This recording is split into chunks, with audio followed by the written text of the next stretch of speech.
They never found her body, only her phone, at the bottom of Dubai Creek, buzzing with unread messages from the man who swore he loved her.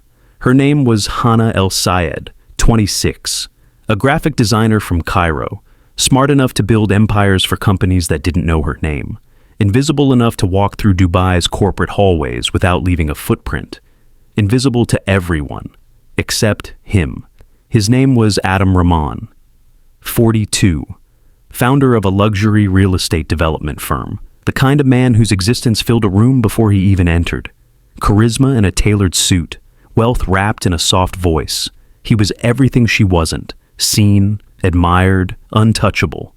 The world learned his name long before they learned hers, but when their paths crossed, the destruction belonged entirely to her. It started on a Tuesday. Hana was the last employee working in the office. She stayed late often, partly to avoid the loneliness of her tiny rented room, and partly because hard work was the only thing she could control. She didn't notice him until the lights dimmed automatically at midnight. She jumped, startled, and looked up to see Adam standing by the doorway. "You're still here," he said. She nodded, embarrassed. "Just trying to finish the mock-up revisions?"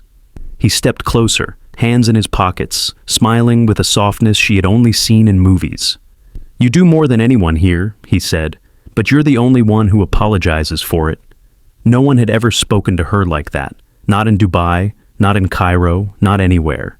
In the weeks that followed, he made a habit of showing up after hours, sometimes to review her work, sometimes because he just happened to be here. But the truth, the one she didn't want to admit, was that he came because he was drawn to her. She felt it in the way his eyes lingered on her.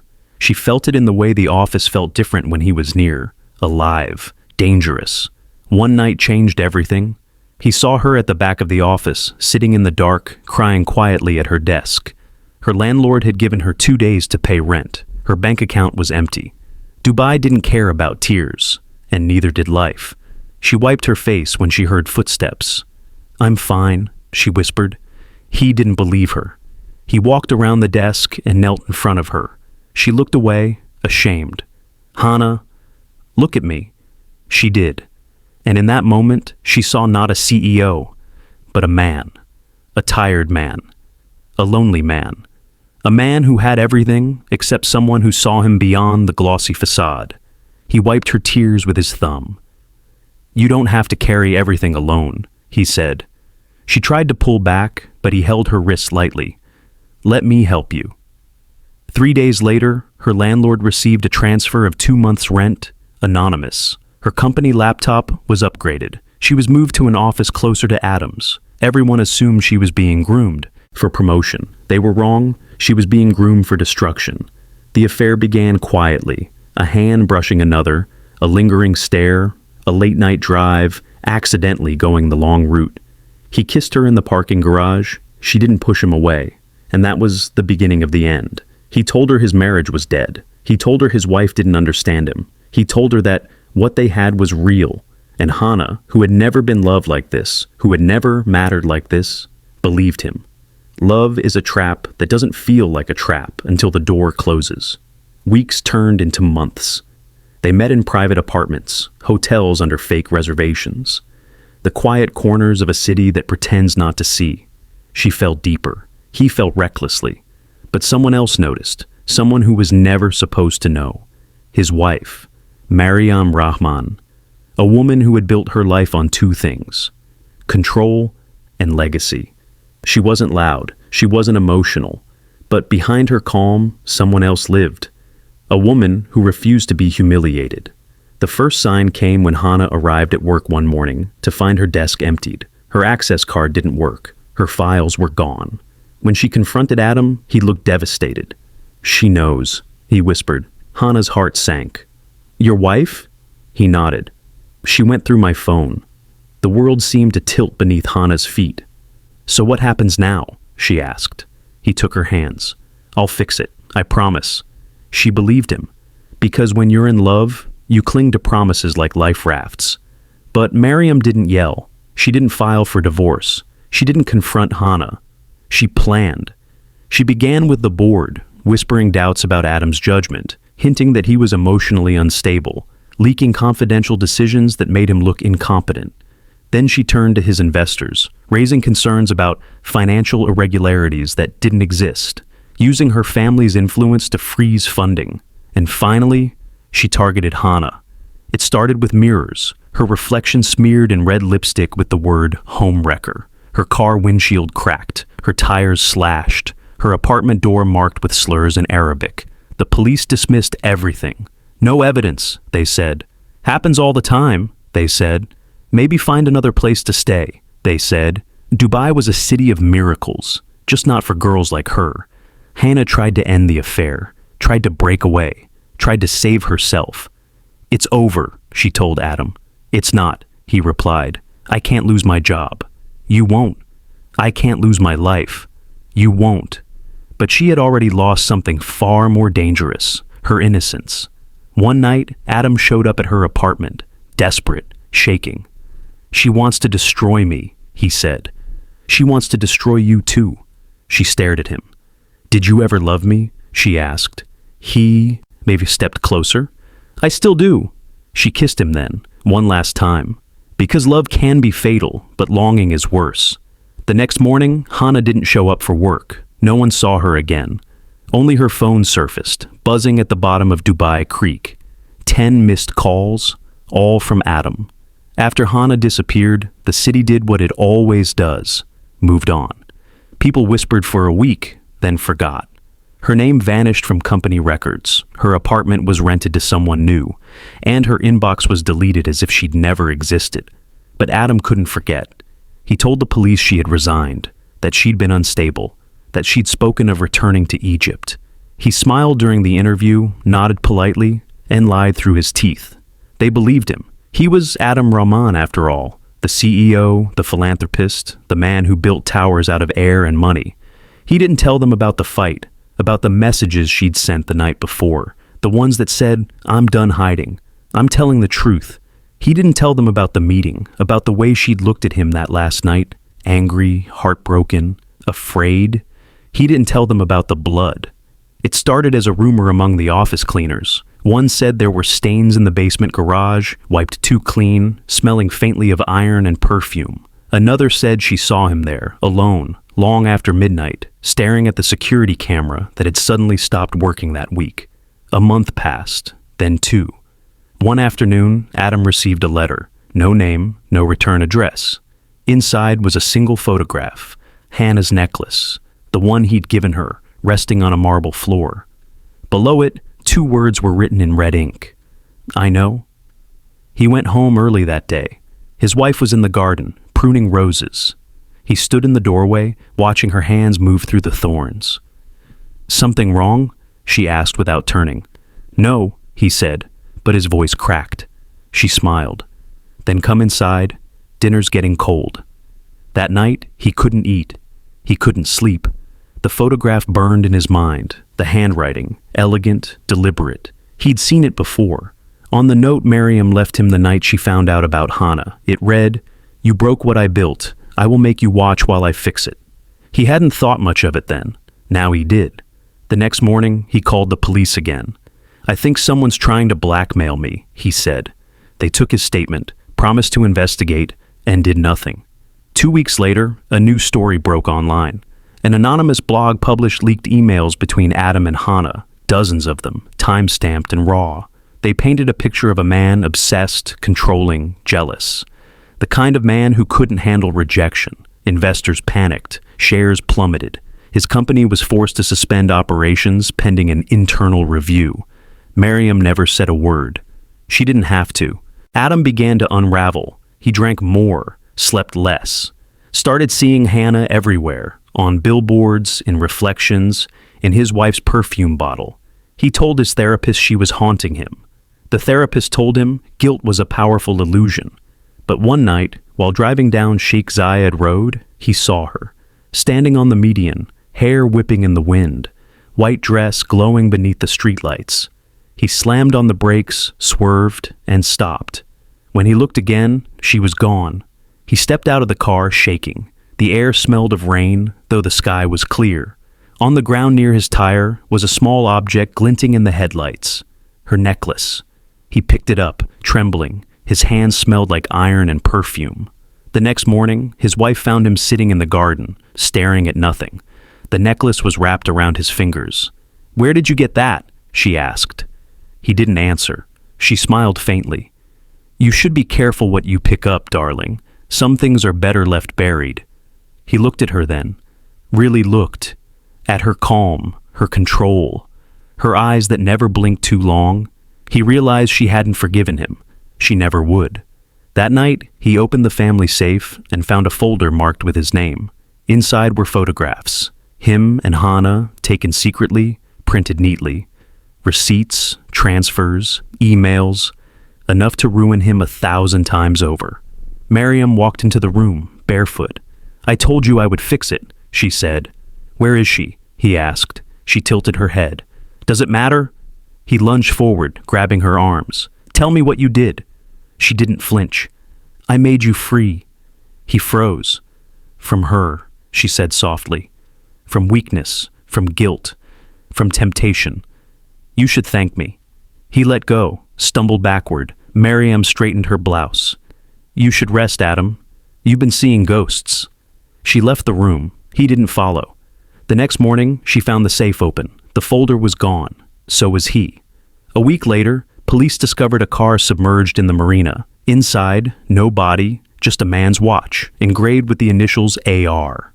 The same week, a message appeared on Miriam's phone. No number, no signature, just a photograph. The necklace again, this time hanging from her bedroom mirror. She stared at it for a long time. Then she smiled, just slightly, because she understood what Adam never had. Some love stories don't end. They echo. And somewhere, beneath the calm of the city, the white lights, the hum of traffic, another woman was falling in love with her boss. The cycle was beginning again. Miriam held the photograph until the paper softened beneath her fingers. The necklace gleamed as if it were still warm from where it had hung close to a beating heart. Outside, the garden roses had been trimmed to perfect circles. Inside, the edges of her life were beginning to fray. She placed the photo into the drawer, where she kept the other proofs, receipts, printed emails, the neat little stack of evidence she'd compiled since the first whisper. Evidence, she told herself, of a problem solved, of a husband corrected, of an order restored. But the photograph landed like a stone in the center of a pond, and the ripples moved outward, passing polished marble and glass, reaching people who were not meant to feel them. At the company, things moved as they always did. Meetings, construction updates, investor calls. But under the calm, men and women adjusted their collars and cleared their throats. The board suggested new PR strategies. Legal recommended silence. The media, hungry and patient, waited for a new angle. Miriam continued to manage the household with the same precision she had always practiced. She arranged dinners, supervised the charity gala, answered invitations with a voice that never rose. Outside, she was an image, serene, composed, untouchable. Inside, she measured breath before her next action, calculating the exact moment to step and the exact moment to hold still. Then the first article appeared. It was bland at first, an opinion piece that the major outlets ignored. Titled "The Cost of Scandal," it speculated, politely, about the pressures on leaders in a modern capital and mentioned, as if by accident, an unsolved disappearance connected to a familiar name. The piece was shared, then picked apart, then amplified by midnight talk shows that spun fear into ratings. The palace issued a statement that read like a lullaby. Sorrow expressed, privacy requested. The public moved on with the ease of someone who only skimmed a page. But journalists are not engines of forgetting. They are machines of accumulation. One reporter, a small team investigative journalist named Layla, began to dig. She saw the photograph of the necklace circulated on an obscure forum and followed the thread until it led to a backup server in a rented unit under a different name. She found transaction records, small transfers that didn't match any known account in the company's ledger. The paper trail, when collected, looked messy and human. Bank slips, hotel receipts, a late-night ride logged under a driver's phone number.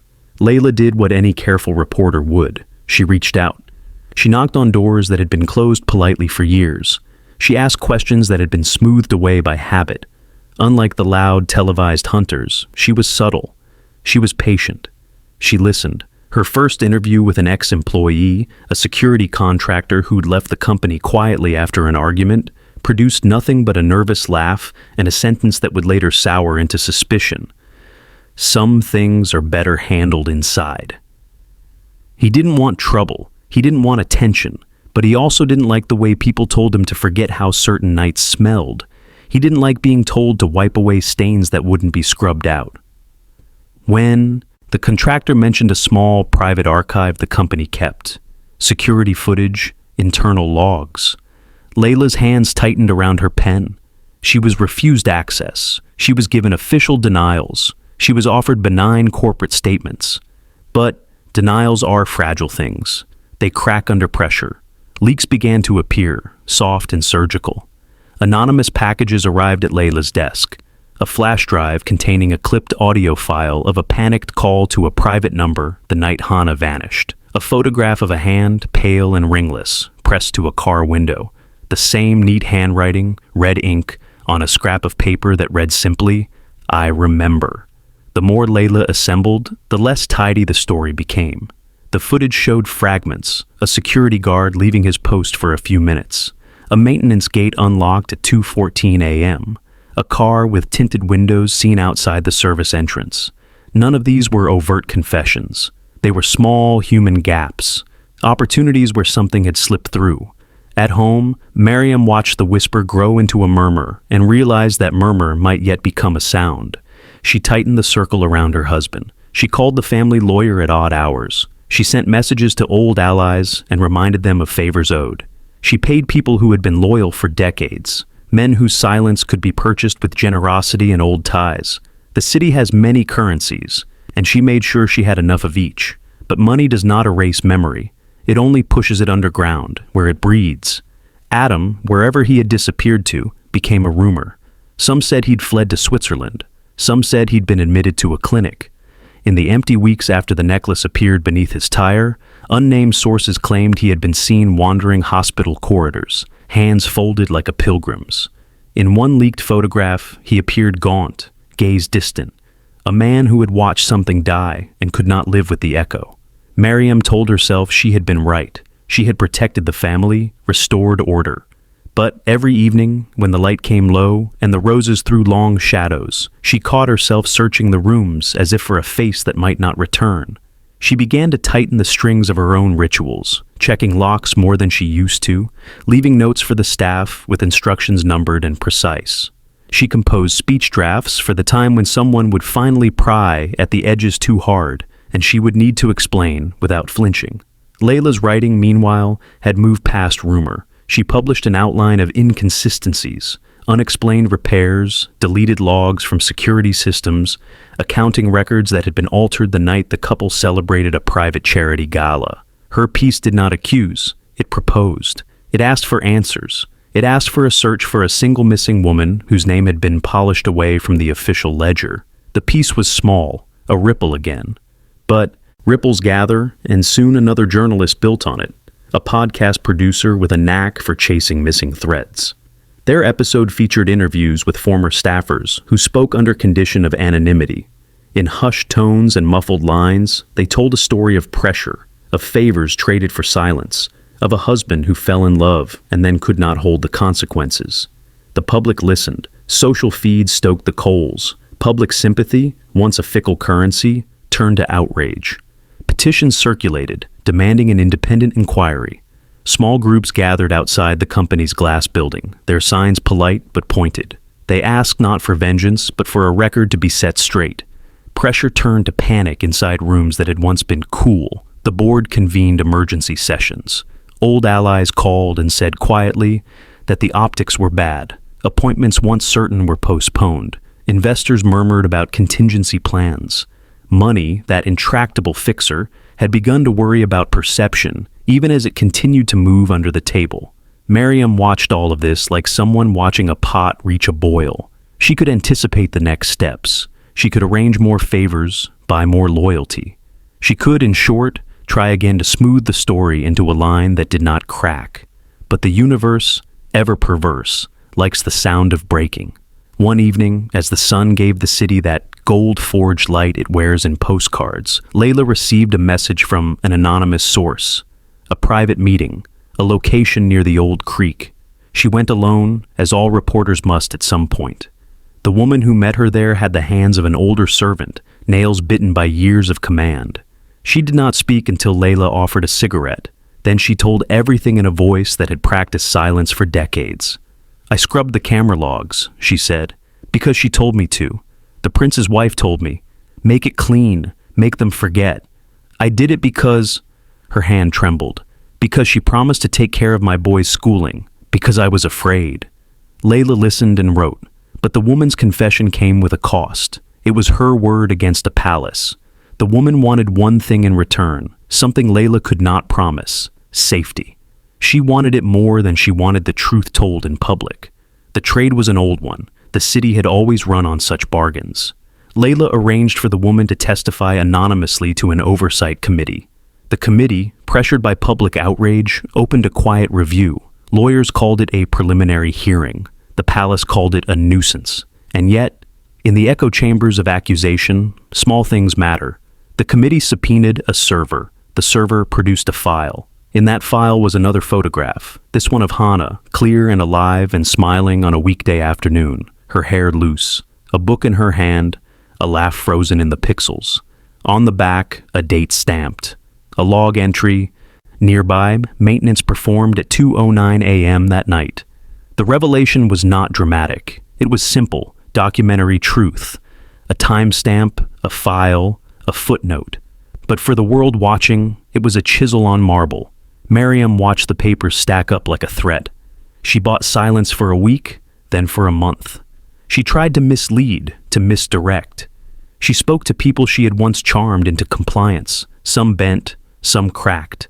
The woman at the creek began to look older, with every day the truth trod slowly forward. At night, when the house was quiet and the roses folded into black shapes, Miriam began to dream of a woman at the edge of water, a pale face framed by dark hair.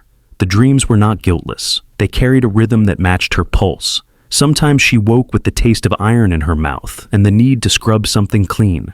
It is one thing to control what others see. It is another to remain untouched by what you have concealed. Layla's reporting continued. Her pieces became more pointed, more substantiated. The public conversation shifted from rumor to demand. The oversight committee, prodded by a growing chorus, recommended an independent review. The palace, which had once moved with the certainty of a tidal machine, now navigated water muddied by hands. In the end, it was a photograph that sparked the fracture. A candid shot from a private event showing a conversation interrupted. A hand gripping a sleeve. A servant watching with a face drained of color. The image went viral, not because it was scandalous, but because it looked like ordinary life, except for the absence that followed.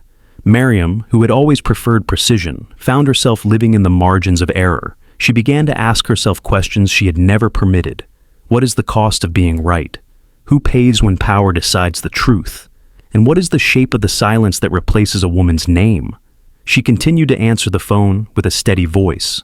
She smiled at public events and rehearsed apologies she didn't feel. But, beneath the orchestrated calm, the story tightened its hold. People remembered Hana by leaving small white roses at the company gate. The gesture was gentle, a quiet testament to a life smudged out of the ledger. One morning, the Oversight Committee released a limited report.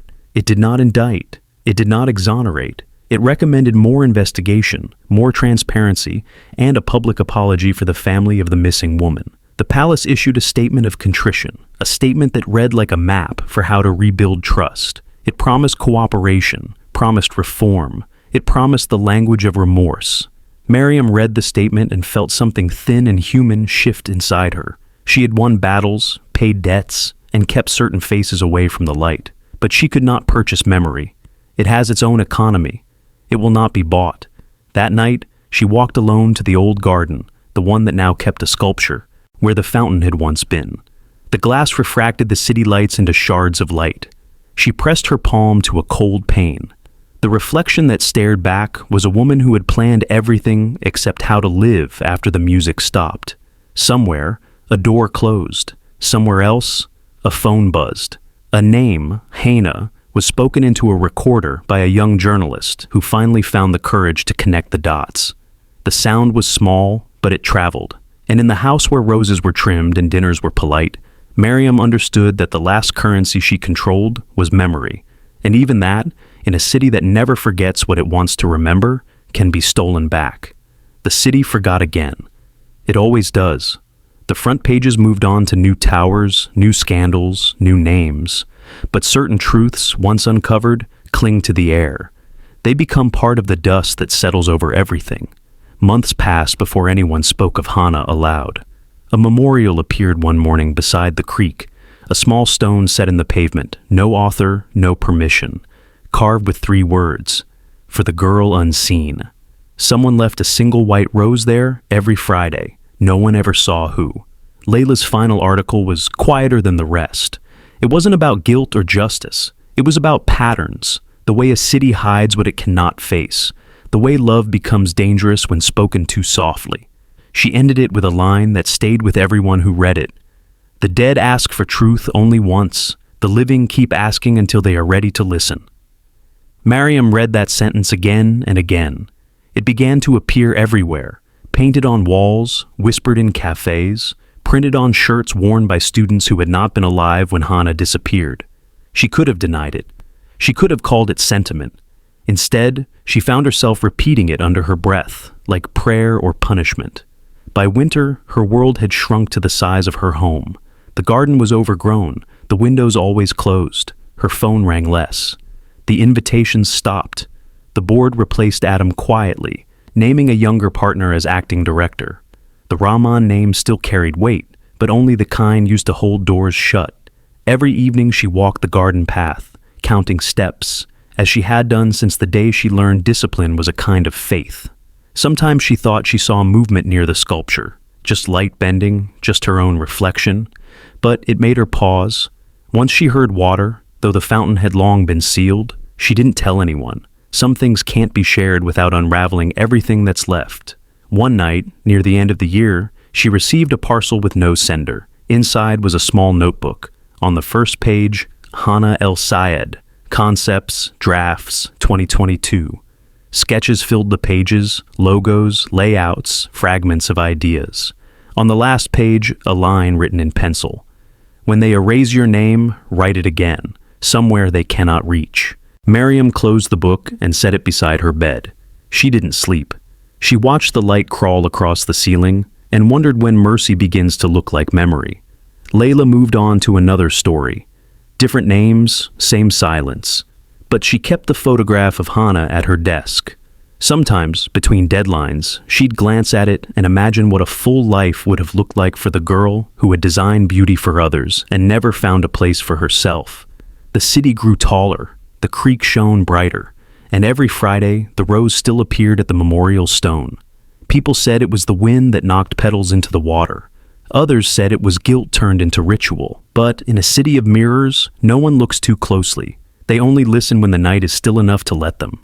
If you walk there now, by the edge of the old market where the lights from the towers reflect like a second sky, you can hear the faint trickle of water under the pavement. It sounds like someone breathing, like someone trying to speak.